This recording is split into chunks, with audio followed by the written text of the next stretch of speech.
সম্পূর্ণ তোমরা দেখতে পাবে এই ভিডিওর মাধ্যমে। তোমার স্ট্যাটাসে অর্থাৎ তোমার ফর্ম স্ট্যাট প্রসেস দেখায় কি, আন্ডার ইনকোয়ারি দেখায় কি, রিভার্টেড দেখায় কি, রিজেক্টেড দেখায়, কি স্ট্যাটাসে দেখাচ্ছে অবশ্যই তোমরা প্রত্যেকে কমেন্টে জানাবে। সম্পূর্ণ তথ্য জানার জন্য অবশ্যই ভিডিওটাকে শেষ পর্যন্ত দেখবে এবং ভিডিওটাতে অবশ্যই একটি লাইক করে দেবে, চ্যানেলটিকে সাবস্ক্রাইব করে বেল আইকনটাকে অল করে রাখবে যাতে তোমাদের কাছে এরকমই গুরুত্বপূর্ণ নতুন নতুন আপডেটগুলো পৌঁছে দিতে পারি। তো দেখো, প্রথমে তোমাদের ইনকোয়ারি অফিসার কিভাবে তোমাদের ফর্মকে ইনকোয়ারি করছে সেগুলো তোমাদের প্রথমে দেখাচ্ছি। এটা হলো ডেস্ক, ঠিক আছে? এই ডেস্ক থেকে তোমাদের দেখাচ্ছি। এরপরে ভেরিফিকেশন অফিসার কিভাবে তোমাদের ফর্মকে ভেরিফিকেশন করবে সেগুলোও তোমাদের দেখাবো। একদম স্টেপ বাই স্টেপ প্রত্যেকটা স্টেপ বুঝে নাও। দেখো, প্রথমে তোমাদের অ্যাপ্লিকেশন নাম্বারটা থাকে, ঠিক আছে, এবং যারা যারা আবেদন করেছে তাদের অ্যাপ্লিকেশন নাম্বারগুলো থাকবে। এরপরে হেড অফ ফ্যামিলি দেখতে পাচ্ছ, হেড অফ ফ্যামিলি পরিবারের প্রধানের তার নাম শো হবে। তারপরে তার মোবাইল নাম্বার, পরিবারের প্রধান সহ কতজন টোটাল মেম্বার সেই মেম্বারটা এখানে শো হবে সংখ্যাটা। তারপরে হচ্ছে প্রাইমারি অ্যাড্রেসের সম্পূর্ণ ডিটেলসটা শো হবে। মোড অনলাইন সেটা শো হবে এবং কোন ডেটে ফর্ম সাবমিট করেছে সেটাও কিন্তু এখানে শো হচ্ছে, ঠিক আছে। এরপরে তোমাদের অ্যাকশানে দেখো ভেরিফাই অপশানটা তোমাদের শো করছে। আমি এই ব্যাপারটা পরে আসছি, ভেরিফাই অপশানটা আমি পরে আসছি। তোমরা যদি হেডারের দিকে দেখো, এই যে ওপরের স্থানের দিকে দেখো, প্রথমে হচ্ছে আন্ডার ইনকোয়ারি। এখনও পর্যন্ত প্রায় এক সপ্তাহ ওভার হতে চললো, এখনও পর্যন্ত আন্ডার ইনকোয়ারি তোমাদের দেখাচ্ছে। কাদের কাদের ফর্ম এখনও পর্যন্ত আন্ডার ইনকোয়ারি দেখাচ্ছে অবশ্যই তোমরা প্রত্যেকে কমেন্টে জানাবে, ঠিক আছে। এবং তোমাদের যাদের যাদের যা স্ট্যাটাস দেখাচ্ছে অবশ্যই তোমরা কমেন্টে জানাবে। তো দেখো, তোমাদের প্রথমে অনেকেরই তোমাদের ফর্ম রিজেক্টেড ছিল। যখন প্রথমের দিকে একেবারে স্ট্যাটাস চেক করা যাচ্ছিল তখন থেকে তোমাদের অনেকেরই ফর্ম রিজেক্টেড দেখিয়েছিল। এবার রিজেক্টেড দেখানোর কিছু ঘন্টা পরে অনেকের ফর্মকেই কিন্তু আন্ডার ইনকোয়ারির মধ্যে রাখা হয়েছে। এখন ম্যাক্সিমাম আন্ডার ইনকোয়ারির মধ্যেই রয়েছে। অনেকেই আমাকে কমেন্ট করে বলছো যে স্যার এক সপ্তাহের ওভার হয়ে গেছে, এখনও পর্যন্ত আন্ডার ইনকোয়ারিতেই রয়েছে। আন্ডার ইনকোয়ারি মানেটা কি বোঝাতে চাইছে? আন্ডার ইনকোয়ারি মানে হচ্ছে যে তোমাদের ফর্মকে নতুন করে তারা যাচাইকরণ করছে, অর্থাৎ রিভেরিফিকেশন করছে, পুনরায় ভেরিফিকেশন করছে। এই পুনরায় ভেরিফিকেশন করার মানে তোমাদের ফর্মকে, হতে পারে তোমার ফর্মে যদি কোনো গণ্ডগোল না থাকে, তোমার ফর্ম ফিল আপ যদি নির্ভুল হয় তাহলে তোমাদের ফর্মকে অ্যাপ্রুভ করে দেবে।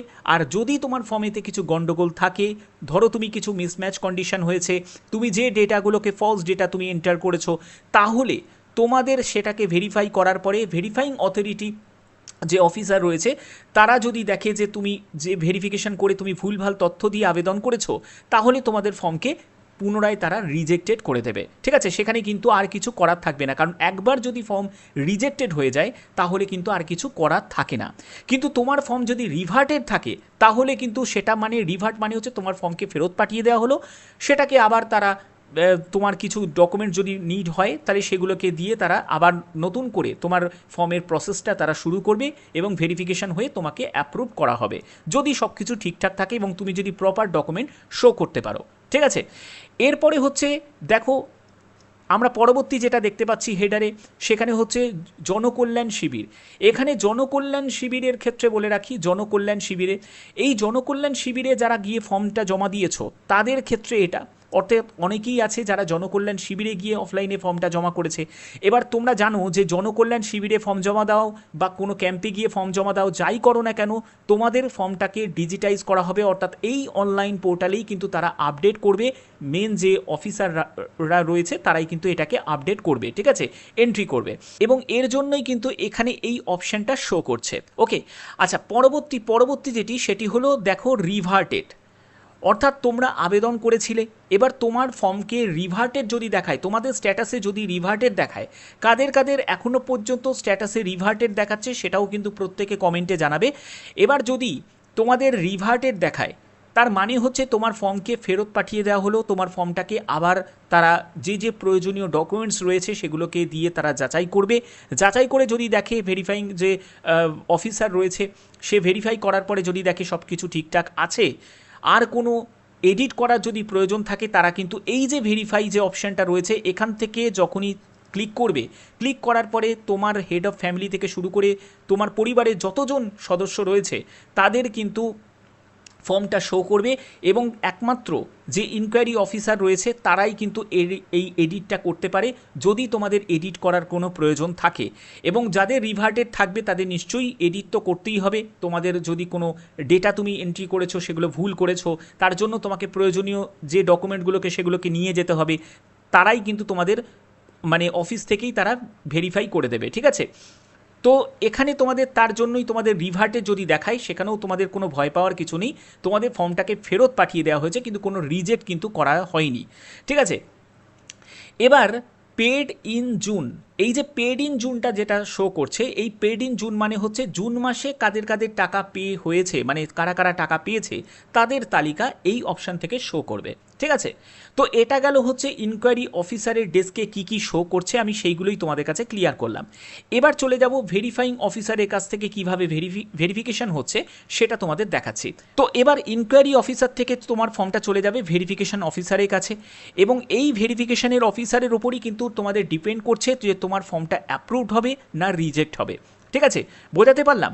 এবার ভেরিফিকেশন অফিসার যে রয়েছে সে সম্পূর্ণ ডেটা, যে যে ডেটা তুমি এন্টার করেছো ফর্ম ফিল আপের সময়, সে তুমি অনলাইনে করো কি অফলাইনে করো, ফর্ম ফিল আপের সময় যে যে ডেটাগুলো তুমি এন্টার করেছো সেই ডেটাগুলো তারা তোমার যে প্রপার যে ডকুমেন্ট রয়েছে সেই ডকুমেন্টের সাথে তারা ভেরিফাই করবে। ভেরিফিকেশন করার সময় যদি কোনো মিসম্যাচ কন্ডিশন পায় তাহলে তোমাদের ফর্মকে রিজেক্ট করে দেবে, একদম প্রপার ওয়েতে পুরো রিজেক্ট করে দেবে। আর যদি দেখে তোমার ফর্মে সম্পূর্ণ ঠিক আছে তাহলে তোমাদের ফর্মকে অ্যাপ্রুভড করে দেবে, ওকে। এবং অ্যাপ্রুভড করা মানেই তোমাদের টাকা তোমরা পাবে, প্রকল্পের টাকা।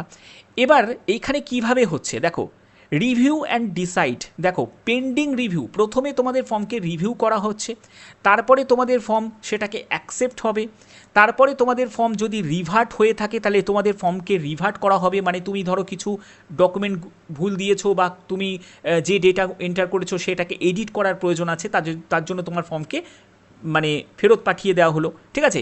এবার তুমি যখনই আবার গন্ডগোল থাকে, মানে তুমি যে ডেটাগুলো এন্টার করেছো সেই ডেটাগুলো ভুলভাল এন্ট্রি করে দিয়েছো, বা তুমি ইয়েস নো এর জায়গাটা কিছু গন্ডগোল করে ফেলেছো, বা তুমি যেখানে তোমাদের ডকুমেন্ট আপলোড করার জায়গাটা সেখানে তুমি ডকুমেন্টটা একটু অস্পষ্ট ডকুমেন্ট আপলোড করেছো, তার জন্য তোমাদের রিজেক্ট করছে না, রিভার্ট করছে, মানে ফর্মটাকে ফেরত পাঠিয়ে দিচ্ছে।